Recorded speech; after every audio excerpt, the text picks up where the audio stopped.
Hello students, कैसे हैं आप सभी। उम्मीद करता हूँ अच्छे होंगे। तो आज से हम जो कल से स्टार्ट किया था चैप्टर नंबर 12 प्रमुख प्राकृतिक संसाधन, आज हम उसका सेकंड पार्ट करने जा रहे हैं, दूसरा पार्ट। तो पहले हम कल पढ़ चुके थे प्राकृतिक संसाधनों के बारे में, उनके संरक्षण और उनके संरक्षण के उपाय के बारे में। आज हम उसके आगे पार्ट स्टार्ट करने जा रहे हैं, जिसमें हम आज पढ़ेंगे वन संरक्षण एवं प्रबंधन। वन संरक्षण, वन का मतलब क्या होता है? जंगल, यानी पेड़ पौधों को उनको बचाना और उनके बचाने के उपाय करना। प्रबंध का मतलब मैनेजमेंट यानी उपाय करना। तो देखो अपन आजकल देख रहे हैं मनुष्य अपनी आवश्यकताओं को पूरा करने के लिए क्या है, पेड़ पौधों पर बहुत ज्यादा अंधाधुंध उनकी कटाई करना, ये काम कर रहा है। तो इससे क्या हो रहा है, अपने पर्यावरण को इनको बहुत नुकसान हो सकते हैं। तो देखो पर्यावरण के पहले तो देखते हैं वन संरक्षण के कारण क्या है, यानी सॉरी वन कटाई के कारण क्या है, क्यों काटे जा रहे हैं। तो देखो मनुष्य अपनी आवश्यकताओं को, जैसे कृषि भूमि यानी खेती के लिए, दूसरा भवन निर्माण के लिए घर वगैरह बनाने के लिए पेड़ पौधे काटना, उद्योग धंधों के लिए फैक्ट्रियां कारखाने लगाने के लिए पेड़ पौधों को काटना, ईंधन यानी लकड़ी जलाने के लिए पेड़ पौधे काटना, और यहाँ पर एक शब्द है झूम खेती। झूम खेती आदि के लिए वनों को अंधाधुंध कटाई करना। तो देख लेते हैं, यहाँ देखो बहुत सारी चीजें हैं जिसके कारण वनों की कटाई हो रही है, इनके कारण। तो इसमें एक शब्द आया था झूम खेती। देखो झूम खेती का क्या मतलब होता है। देखो आदिवासी लोग क्या करते हैं कि कई जगह से देखते हैं जंगल वगैरह, वहां पर क्या करते हैं, काफी दूर तक जंगल या पेड़ पौधे उनको जलाकर वहां पर खेती करते हैं। तो जलाने के बाद वहां पर क्या होती है, मिट्टी की उर्वरकता यानी उपजाऊपन मिट्टी का बढ़ जाता है, जिससे वहां क्या है 3-4 साल तक खेती अच्छी होती है। तो वो वहां 3-4 साल तक खेती करते हैं, फिर वो जगह खाली करके और दूसरी जगह जाके फिर से वही प्रक्रिया अपनाते हैं, पेड़ पौधों को जलाकर फिर से खेती करना। तो इनसे देखो कितना नुकसान होता है, पेड़ पौधे जल जाते हैं बार बार, 3-4 साल में, हर साल में एक बड़ा सा खेत लेके उसको जला दिया जाता है। तो इन सब पेड़ पौधों को नुकसान होता है, तो उसको कहते हैं झूम खेती। तो जगह बदल कर 3-4 साल में पेड़ों पौधों को और इनको जंगल को जलाकर खेती करना झूम खेती कहलाता है। उसके बाद है वन विनाश के निम्न प्रभाव। अगर पेड़ काटते हैं, अपन पेड़ों को लगातार काट रहे हैं, तो इनसे क्या क्या नुकसान हो सकते हैं, उसके क्या अपने पर प्रभाव पड़ेंगे, तो वो भी पहले अपन देख लेते हैं। तो एक एक करके देखते हैं। सबसे पहले है प्रदूषण की समस्या उत्पन्न होना। तो सबसे ज्यादा आपको पता है, अपने जो सबसे ज्यादा जरूरी कौन सी गैस होती है अपने लिए, जीवों के लिए? ऑक्सीजन। ऑक्सीजन गैस होती है, और ऑक्सीजन और कार्बन डाइऑक्साइड का संतुलन कौन बनाते हैं? पेड़ पौधे। ठीक है, ऑक्सीजन और कार्बन डाइऑक्साइड का संतुलन कौन बनाते हैं? पेड़ पौधे। कार्बन डाइऑक्साइड लेते हैं और ऑक्सीजन छोड़ते हैं। अगर वो नहीं होगा, पेड़ पौधे कम हो जाएंगे, तो ज्यादा मात्रा में कार्बन डाइऑक्साइड बनेगी और ऑक्सीजन कम मात्रा में बनेगी, तो इससे क्या होगा? प्रदूषण होगा। दूसरा है वन्य जीवों की संख्या में कमी। अगर पेड़ पौधे जंगल छोटे होते जाएंगे, तो अपने आप ही वन्य जीवों के रहने के लिए जगह नहीं रहेगी, और जिससे उनकी संख्या भी क्या हो जाएगी? कम हो जाएगी। इसके बाद है सूखे की स्थिति बनाना। आपको पता है बादलों की बरसात कहाँ होती है? जहां ज्यादा पेड़ पौधे या बहुत ज्यादा घने जंगल होते हैं। तो पेड़ पौधे नहीं रहेंगे तो बरसात कम होगी, जिससे क्या हो जाएगा? सूखा पड़ेगा।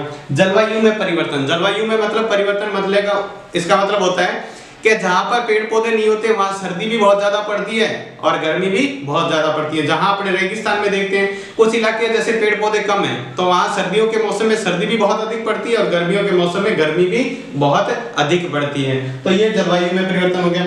मृदा अपरदन में वृद्धि। मृदा अपरदन का क्या मतलब होता है? लगातार कहीं से पानी बह रहा है, तो वो मिट्टी को भी साथ में बहा कर ले जाता है, मिट्टी को भी बहा कर ले जाता है। ऊपर से देखो, ये इतनी दूर में मिट्टी का उपजाऊपन होता है। ऊपर से परत देखेंगे ना, तो 1-2 फीट तक मिट्टी का उपजाऊपन होता है। वहां से पानी क्या किया? इस मिट्टी को साथ में बहाकर ले गया। तो अब क्या होगा? मिट्टी का कटाव होने लग गया। कटाव, मिट्टी में जो कटाव होता है पानी से, उसको कहते हैं मृदा अपरदन, यानी वहां से मिट्टी चलेगी और दूसरी जगह चलेगी। अपरदन हो गया मतलब परिवर्तन हो गया। उसके बाद है मिट्टी की उर्वरकता में कमी। अगर मिट्टी में अपरदन होगा तो मिट्टी की उर्वरकता में, क्योंकि ऊपर वाला भाग क्या होता है? मिट्टी का उपजाऊपन होता है, उसी में क्या होती है? उपजाऊ मिट्टी, फल जो भी पेड़ पौधे लगाते हैं वो आसानी से उग जाते हैं, क्योंकि इन्हीं में खाद मिली हुई होती है। तो वो अगर वहां से बहा के दूसरी जगह जाएगी, तो वहां पेड़ पौधे लगाएंगे तो अच्छी मात्रा में फसल कहें या पेड़ पौधे कहें बहुत अच्छे नहीं होंगे। तो ये अपन देख रहे हैं कुछ इसके पेड़ पौधे काटने के क्या क्या प्रभाव अपने ऊपर पड़ सकते हैं। इसके बाद आगे देखते हैं वन संरक्षण के उपाय, यानी वनों को कैसे बचाया जा सकता है। बचाने के अपन क्या क्या उपाय कर सकते हैं उसके बारे में बात करते हैं। तो देखो इसके जो मुख्य बिंदु हैं वो इस प्रकार है, जिसको अपन एक को देखते हैं। वनों की पोषणीय सीमा तक ही कटाई की जानी चाहिए। वनों की पोषणीय सीमा, पोषणीय मतलब जहां तक खाने के लिए काम में लिया जा सकता है पोषण के रूप में, वहां तक ही कटाई की जानी चाहिए। अन्य कामों के लिए बहुत कम की जानी चाहिए या नहीं की जानी चाहिए? वनों की आग से सुरक्षा करनी चाहिए। अपन देखते हैं वनों में आग लग जाती है जो काफी दिन या काफी महीनों तक नहीं बुझती है, तो उसको आग से सुरक्षा के लिए उपाय किए जाने चाहिए कि अगर लग जाए तो जल्दी से उसको बुझा सकें। क्योंकि अपन देखते हैं जंगलों में गर्मी के मौसम में बांस के पेड़ से क्या हो जाती है, आपस में रगड़ने से कई बार आग लग जाती है, तो उनके बचाने के उपाय करने चाहिए। और भी बहुत तरीके से आग लग सकती है, तो उनको बचाना चाहिए आग से। उसके बाद है अगला, वनों को हानिकारक कीटों तथा रोगों से रक्षा करनी चाहिए। वनों में मान लो कोई हानिकारक कीट आ गए हैं, ठीक है, जो वनों को नुकसान पहुंचा रहे हैं, तो उनके लिए कोई दवाई का उपयोग करना चाहिए। और कोई पेड़ पौधा रोगग्रस्त है, यानी पेड़ पौधे में कोई रोग लग गया है, ठीक है, तो उसको क्या करना चाहिए, उखाड़ के फेंक देना चाहिए ताकि दूसरे में वो रोग नहीं फैले। उसके बाद है विविधतापूर्ण वनों को अधिक प्राथमिकता देंगे। विविधता का मतलब होता है जहां ऐसे जंगल जहां पर अलग अलग प्रकार के पेड़ बहुत सारे होते हैं, उस जंगलों को महत्व देना चाहिए। बजाय इस जंगलों के कई जंगल अपन देखते हैं उसमें सभी एक प्रकार के पौधे होते हैं, अलग अलग नहीं होते हैं, तो उसकी बजाय विविधतापूर्ण मतलब अलग अलग प्रकार के पौधों को महत्व देना चाहिए। उसके बाद है कृषि व आवास के लिए वन उन्मूलन पर रोक लगानी चाहिए। कृषि और आवास के लिए क्या करना चाहिए, कृषि कुछ लोग खेती के लिए जैसे जंगल जलाते हैं, और घरों में या कारखानों बनाने के लिए भी क्या करते हैं, पेड़ पौधे काट देते हैं, तो उस पर रोक लगानी चाहिए। झूम कृषि पद्धति पर रोक लगानी चाहिए। झूम कृषि पद्धति आपने सीखा था, जंगलों को जलाकर जहां आदिवासी खेती करते हैं, 3-4 साल खेती करते हैं, फिर दूसरी जगह जंगल जलाकर खेती करते हैं, तो उस पर क्या करना है, पूर्णतः प्रतिबंध लगा देना चाहिए, रोक लगा देनी चाहिए। वनों के महत्व की जन चेतना जागृत करनी चाहिए, यानी वनों के महत्व को लोगों में बताना चाहिए कि अगर वन काटेंगे तो ये नुकसान होंगे जिसको अपने को ही भुगतना पड़ेगा। जैसे कि मान लो अपने पर्यावरण प्रदूषण अधिक फैलेगा, ठीक है, जीव जंतु नहीं रहेंगे, तो उससे अपने इंसानों को ही बहुत नुकसान होने वाला है। तो लोगों को बताएंगे, इसके बारे में जागृत करेंगे, तो लोगों में समझ आएगी और जिससे पेड़ पौधे कम काटेंगे। उसके बाद है सामाजिक वानिकी को प्रोत्साहन देना। सामाजिक वानिकी का मतलब होता है जिस अनुपात में पेड़ काटना उसी अनुपात में पेड़ लगा देना। जहां से मान लो आपको जरूरत तो है, अब जरूरत है तो पेड़ पौधे तो काटने पड़ेंगे। मान लो आपने 50 पेड़ काट लिए, तो उसके अनुपात में दूसरी जगह जहां भी आपको जगह मिले 50 पेड़ लगा दे, तो उससे पर्यावरण संतुलन बना रहता है। इसका मतलब होता है सामाजिक वानिकी। उसके बाद है बांध में बहुउद्देशीय परियोजनाओं के लिए क्या करना चाहिए, वन संरक्षण का ध्यान रखना चाहिए। मान लो कोई बड़ा बांध बनाना है और जहां बहुत बड़ा जंगल है वहां पर अपन बांध बनाने की कोशिश करें, तो वहां नहीं बनाकर कोई दूसरी जगह खाली जगह मिले वहां पर बनाएं। और बहुउद्देशीय परियोजनाएं जैसे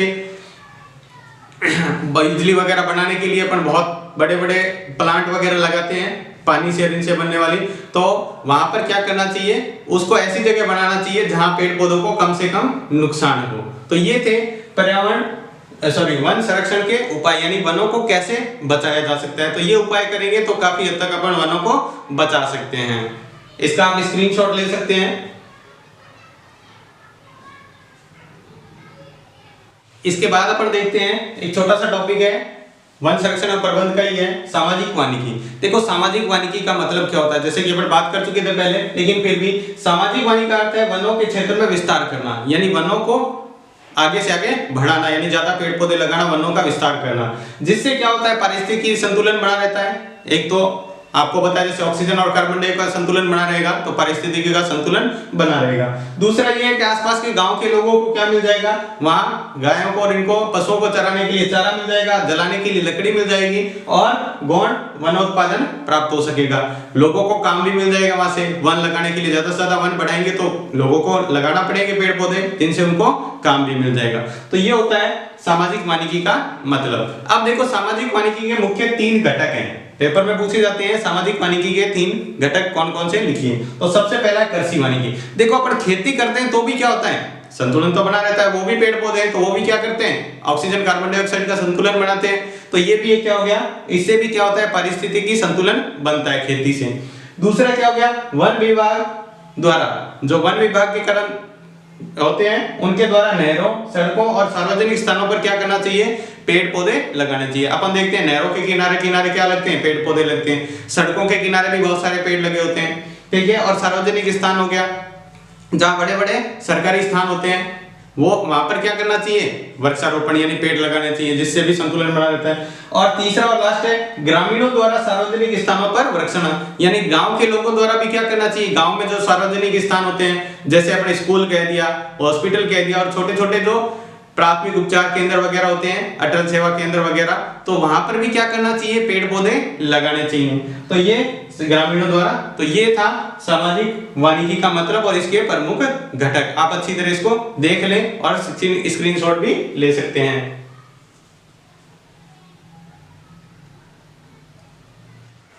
वन संरक्षण के बाद में अपन देखते हैं अब वन्य जीव संरक्षण। वन्य जीव संरक्षण का मतलब क्या होता है? पहले तो देखो वन्य जीव का मतलब क्या होता है। अपन सिर्फ वन्य जीव का मतलब ये नहीं है वन में रहने वाले जीव जंतु, इसका मतलब है सभी प्रकार के जीव जंतु और पेड़ पौधों की प्रजातियों के बारे में अपन बात करेंगे। यानी जितने भी प्रकार के पेड़ पौधे भी हैं इसमें शामिल और जीव जंतु भी दोनों शामिल है। तो देखते हैं इसका क्या मतलब है। भारत की भूमि का क्षेत्रफल संसार की भूमि का 2.4% है। भारत की भूमि पूरे विश्व में जितनी भी धरती है ना टोटल, उसका मात्र 2.4% ही भारत की क्षेत्रफल है पूरे विश्व संसार का।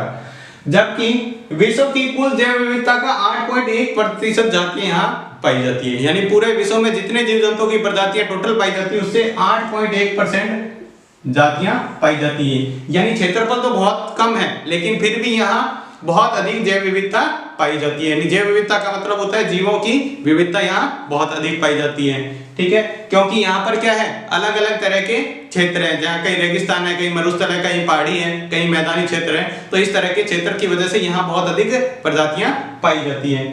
दूसरा है वन्य जीव प्रकृति में पाए जाने वाले सभी जीव जंतु और पेड़ पौधों के लिए जातियों के लिए। अभी बता ही दिया जैसे वन्य जीव किसके लिए प्रयुक्त होता है? सभी प्रकार के जीव जंतुओं और पेड़ पौधों की जातियों के लिए प्रयुक्त होता है वन्य जीव।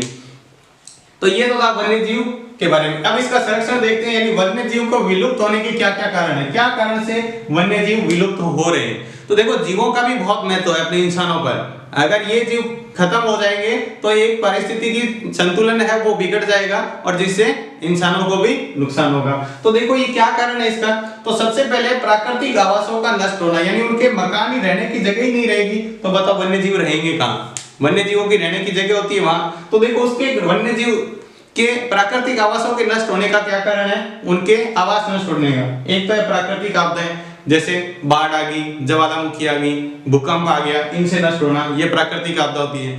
दूसरा है जनसंख्या वृद्धि के कारण। जैसे जैसे जनसंख्या बढ़ेगी तो आपको पता है उसके लिए खेती भी ज्यादा करनी पड़ेगी, उद्योग भी ज्यादा लगाने पड़ेंगे, तो सब चीजों की क्या हो जाएगी, आवश्यकताएं बढ़ जाएगी। तो जिससे क्या हो जाएगा, जंगलों को इनको काटना पड़ेगा। वनों में खनन कार्य, अगर वनों के अंदर ही खनन कार्य करेंगे, मान लो वन के अंदर कोई उपयोगी तत्व मिला है तो अपन क्या करेंगे, वनों को काट कर वहां खुदाई करके उसको निकालेंगे, तो इससे भी बहुत नुकसान होता है। अम्लीय वर्षा होना, जिससे भी खत्म हो जाते हैं। बड़ी जल परियोजनाओं के कारण, बड़ी बड़ी जल परियोजनाएं जैसे भाखड़ा नांगल है, ये परियोजनाएं बड़ी बड़ी हैं, इनसे भी क्या होते हैं, इनके आवास नष्ट होते हैं, वहां जंगल वगैरह काटे जाते हैं तो प्राकृतिक आवास नष्ट हुए।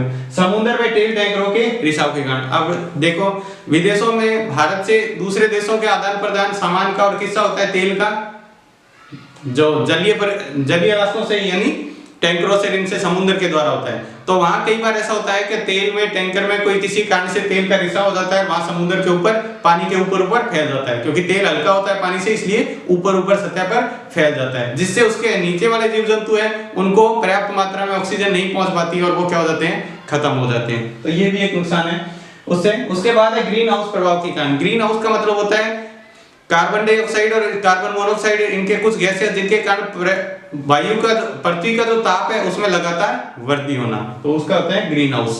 तो ये कारण है जिससे प्राकृतिक आवास नष्ट हो रहे हैं। अगर किसी जीव जंतु का आवास ही नष्ट कर दोगे, रहने के लिए जगह ही नहीं रहेगी, तो वो अपने आप ही क्या हो जाएगा, खत्म हो जाएगा। उसके बाद उसका दूसरा कारण है इसके जीवों का विलुप्त होने का, जीव खत्म होने का, क्या वन्य जीवों का अवैध शिकार। अब लोग बहुत तरह के शिकार करते हैं जीव जंतुओं का, तो उसका कारण भी क्या है, जीव जंतु खत्म होंगे, शिकार होगा तो वो खत्म होंगे। उसके बाद है प्रदूषण। अब देखो आजकल प्रदूषण की बहुत बड़ी समस्या बनी हुई है, तो इससे भी क्या होता है, कुछ जीव जंतु ज्यादा प्रदूषण में रह नहीं पाते, तो उनका क्या होता है, खत्म हो जाते हैं धीरे धीरे। और उसके बाद है मानव व वन्य जीवों में संघर्ष। इंसान में और वन्य जीवों में संघर्ष होता है। संघर्ष का मतलब ये नहीं है कि लड़ाई होती है उनके आपस में, रहने के लिए, खाने के लिए जद्दोजहद। कई बार अपन देखते हैं कि जगह, रहने की जगह कम है तो अपन देखते हैं तेंदुआ वगैरह, जो शेर वगैरह कुछ गांव में घुस के आते जाते हैं आसपास के क्षेत्र में, तो वहां लोग क्या कर देते हैं, उनको, इंसानों को बचाने के लिए उनको मार भी देते हैं। तो ये जीवों में इनमें संघर्ष हो गया। तो ये इस तरह के कारण है। तो ये कारण है वन्य जीवों के विलुप्त होने के, खत्म होने के कारण। आप इसका स्क्रीनशॉट ले सकते हैं या लिख सकते हैं।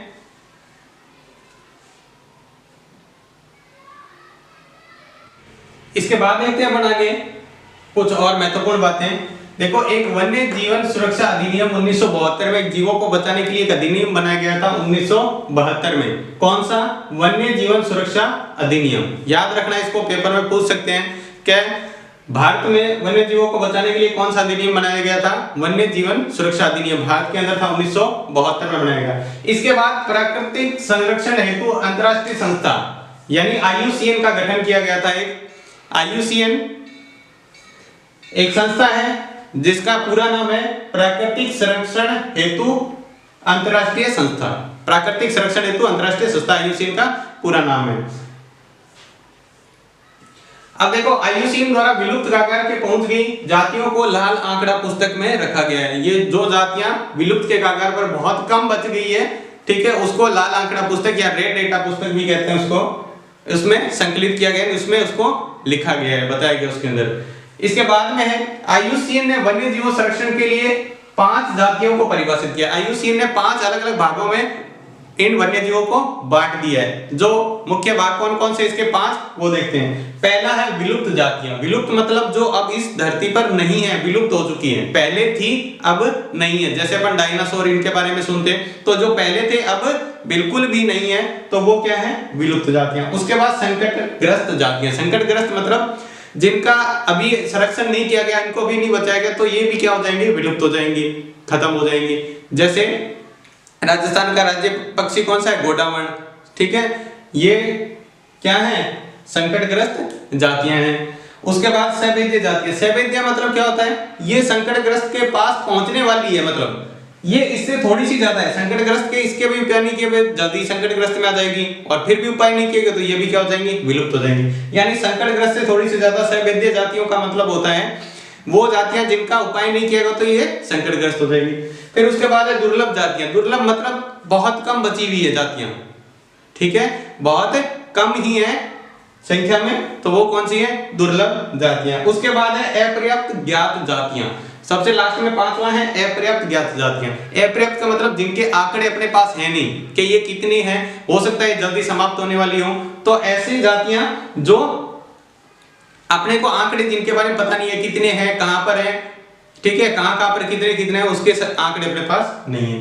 तो ये इसके 5 अलग अलग जात भागों में बांटा गया था IUCN द्वारा जीवों को। इसका आप स्क्रीनशॉट ले सकते हैं या लिख सकते हैं।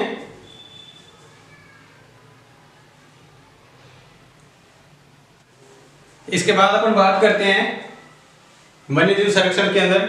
वन्य जीवन के संरक्षण की दृष्टि से कुछ सुरक्षित क्षेत्र स्थापित किए गए हैं, यानी कुछ क्षेत्र हैं सुरक्षित क्षेत्र जहां वन्य जीवों को सुरक्षा दी जाती है, तो उसको बचाने के कुछ उपाय हैं। तो सबसे पहला है राष्ट्रीय उद्यान। राष्ट्रीय उद्यान क्या होता है? एक क्षेत्र होता है जिसके अंदर क्या है? पेड़ पौधों और जीव जंतुओं को सुरक्षित किया जाता है, जहां बचाकर रखा जाता है। तो ऐसा प्राकृतिक क्षेत्र जहां वन्य जीवों तथा पेड़ पौधों का संरक्षण किया जाता है, उनको बचाकर रखा जाता है। देखो, और क्या होता है वहां पर? शिकार और पालतू जानवरों की चराई पर पूर्णतः प्रतिबंध। शिकार पर पूर्णतः प्रतिबंध होता है और जानवरों की चराई पर भी पूर्णतः प्रतिबंध होता है। अगर ऐसा करते हैं तो उस पर कानूनी कार्रवाई की जाती है। उसके बाद है निजी संस्था द्वारा निजी कार्यों के लिए प्रवेश निषेध कर दिया जाता है। निजी संस्था द्वारा यानी सरकार के अंडर में जो नहीं है उसको निजी कार्यों के लिए, यानी आप लकड़ी को लाना, पेड़ काटना, इन सब पर क्या होता है? प्रवेश बंद कर दिया जाता है, यहाँ अंदर जाने नहीं दिया जाता। और ये क्या होता है? केंद्र सरकार के नियंत्रण में होता है, यानी ये राज्य सरकार के नहीं है। जैसे अपन बात करें राजस्थान की सरकार के अंडर में नहीं होता, ये भारत की सरकार यानी दिल्ली से, यानी वहां से सारा राष्ट्रीय उद्यान अंडर में होता है। तो इसको आप लिख सकते हैं, स्क्रीनशॉट ले सकते हैं। अब इसके बाद जो आपको स्क्रीन पर दिखाई दे रहे हैं ये भारत के मुख्य राष्ट्रीय उद्यान हैं, भारत के राष्ट्रीय मुख्य उद्यान हैं। उसके बाद अपन इसमें देखते हैं दूसरा संरक्षित क्षेत्र कौन सा होता है? अभयारण्य। पहले अपने पढ़ा था राष्ट्रीय उद्यान, उसके बाद है अभयारण्य। ये भी एक संरक्षित क्षेत्र है। यहाँ पर भी क्या है? शिकार और पालतू जानवरों के चराई के बारे में पूरा प्रतिबंध लगा दिया जाता है, ठीक है, शिकार नहीं कर सकते और पशु को चराई पर प्रतिबंध होता है। लेकिन यहाँ के निजी संस्था के निजी कार्य के लिए प्रवेश दे दिया जाता है, उसमें प्रवेश के लिए पूर्णतः प्रतिबंध होता है, क्योंकि सूखी लकड़ी भी आप काम में नहीं ले सकते। लेकिन यहाँ पर क्या है? आप प्रवेश दे दिया जाता है निजी कार्य में। इसको चलाने के लिए कोई भी व्यक्ति, कोई भी संस्था चला सकती है, लेकिन नियंत्रण किसका होता है? यहाँ पर भी सरकार, यानी जैसा सरकार कहती है वैसा आपको करना पड़ता है। तो इसका भी आप स्क्रीनशॉट ले सकते हैं। और इसके बाद जो आपकी स्क्रीन पे आ रहे हैं ये भारत के मुख्य अभयारण्य हैं। इसके बाद तीसरा क्षेत्र देखते हैं जो है जीवमंडल नीचे या बायोस्फीयर रिजर्व। ये क्षेत्र कौन सा है? देखो, वे प्राकृतिक क्षेत्र जो वैज्ञानिकों अध्ययन के लिए शांत घोषित कर दिए जाते हैं, जो बिल्कुल शांत होते हैं, जहां पर आप कोई भी मतलब आवास वगैरह या गांव वगैरह रहने के लिए वहां कुछ भी घर वगैरह नहीं बना सकते, जो शांत खाली जगह छोड़ दी जाती है, ठीक है, वो होता है जीवमंडल नीचे, ठीक है। विश्व में कुल 669, यानी विश्व के कुल 128 देशों में, कुल 128 देशों में, यानी विश्व के कुल 128 नहीं है, विश्व में 128 देशों में 669 जीवमंडल नीचे हैं। इसके बाद भारत में देखो कितने हैं? भारत में 18 हैं। भारत के अंदर कितने हैं? 18। तथा भारत में प्रथम जीवमंडल नीचे कौन सा है? नीलगिरी। 1986 में बना था कौन सा? नीलगिरी, जो कहां है? केरल और कर्नाटक के अंदर है। तो आपसे पूछ सकते हैं नीलगिरी कहां है? केरल और कर्नाटक में। और प्रथम बायोस्फीयर रिजर्व कौन सा है? नीलगिरी, भारत का। तो इसका भी आप स्क्रीनशॉट ले सकते हैं। अब आपकी स्क्रीन पर जो दिखाई दे रहे हैं ये कुछ भारत के मुख्य बायोस्फीयर क्षेत्र हैं या रिजर्व हैं। तो आज की क्लास में बस इतना ही। आपकी क्लास अच्छी लगी है तो प्लीज लाइक और सब्सक्राइब करें। अगर आपको कुछ समझ में नहीं है या आपका कोई सलाह है तो हमें कमेंट बॉक्स में लिखकर जरूर भेजें। और आप ज्यादा से ज्यादा लोगों को इसके बारे में शेयर करें और ज्यादा से ज्यादा इसका फायदा उठा सकें, इसलिए ज्यादा से ज्यादा लोगों को इस चैनल के बारे में बताएं। तो आज की क्लास में बस इतना ही। धन्यवाद।